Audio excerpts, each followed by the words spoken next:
Hi friends नमस्कार। कल्पना kitchen ले आपण को आउ थरे स्वागत। आसंतु आज गोटे बहुत सुंदर आइटमटे बनैबा। आउ एई रेसिपीटा आपण को निहाती भल लागिबो। आउ सेटा पुनी फूलकोबीर कटलेट जोटा को कि बहुत स्वादिया लागिबो। तेबे आसंतु एई फूलकोबीर क्रिस्पी कटलेट को तैयारी करिबा। सेति पई प्रथमे हमको फूलकोबी नबा। वर्तमान तो मार्केट रे फूलकोबी सस्तार मिल जाउची। एई सीजन फूलकोबीर सीजन सरिबा पूर्वरु थरुटिए बनेइकी एमिति कटलेट खाइ नियंतु। देखिबे बहुत सुंदर लागे एई फूलकोबीर कटलेट। प्रथमे मो फूलकोबी को धोई आनिची एवं तापरे एमिति छोट छोट पीसेस रे फूलकोबी को काटिकी रखुची।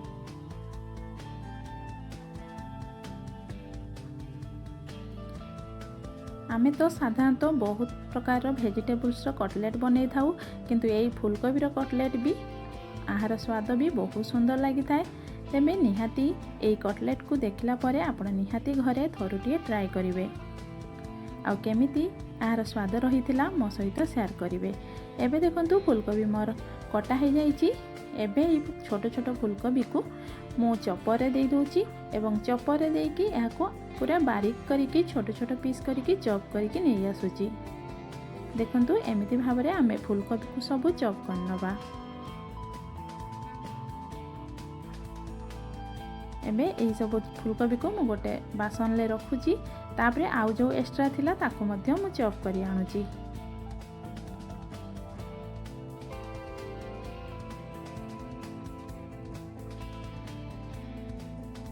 एबे मोर फूलकोबी तो चॉप हो गला। एबे आसंतु आमे गोटे पियाज नहींचे से पियाज को मध्य छोट छोट करिकी चॉप करि आनिबा। आउ सेथिरे आमे किछि धनिया पत्र देकी चॉप करि आनिबा। ताको मध्य एई फूलकोबी रे ऐड करि दबा। एबे देखंतु एई फूलकोबी बरा को आउ टिके सुआदिया एवं क्रिस्पी करिबा पई मो एथिरे दउची सोया बड़ी। सोया बड़ी को मिक्सचर जार देकी मो यार पाउडर बनै आनुची एवं एई पाउडर को मो सेई फूलकोबी और पियाज मिश्रण रे ऐड करूची। तापरे मो सेथिरे दउची अदा अल्प टिके ताको एमती कुरीकी अदा को दउची। आपण चाहिले छेचिकी मध्य देई परिबे। स्वाद अनुसार लूण दबा। आउ अल्प टिके जीरा हळदी लंका गुंड।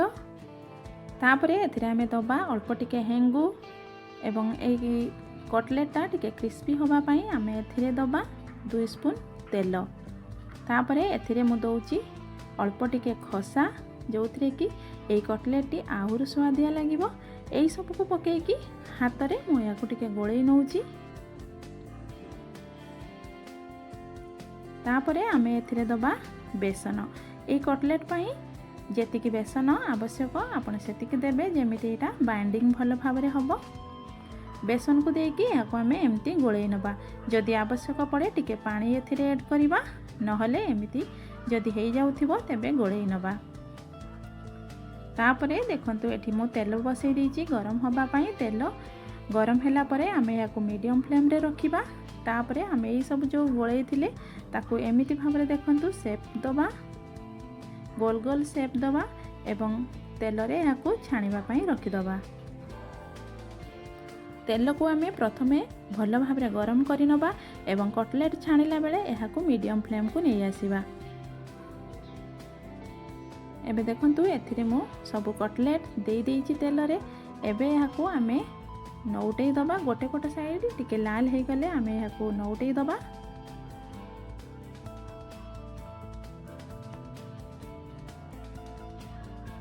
एबे मोर कटलेट रो दुई पट साइड लाल हे आस। एबे आमे एहाको गोटे प्लेट को बाहर करि आनिबा एवं एहाको आमे ठंडा हबा पई रखि दबा। एटा ठंडा हला परे आमे यार नेक्स्ट प्रोसेस करिबा।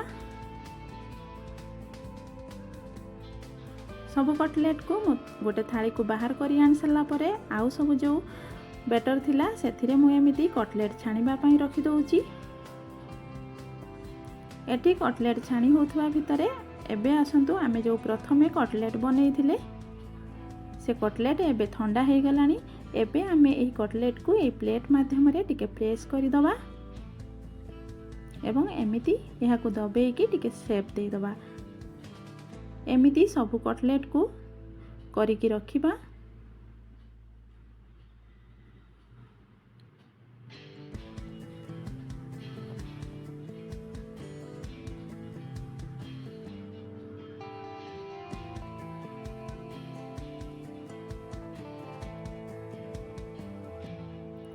करेई रे आगରୁ जो कटलेट पकईथिले एबे से कटलेट हो गलानी ताहाको आमे बाहर करी आनिबा एवं तेल को टिके भल भाव में गरम करदबा। तापरे आमे जो कटलेट को प्लेट रे दबेकी रखिथिले से कटलेट को आमे तेल रे पुणी थरे छाणीबा। यह द्वारा कटलेट टी बहुत सुंदर क्रिस्पी होता है एवं खाइबा पई बहुत मुसमुसिया लगे। हाई फ्लेम रे 1 ରୁ 2 मिनिट छाणिला परे याको आमे बाहर करी आनिबा।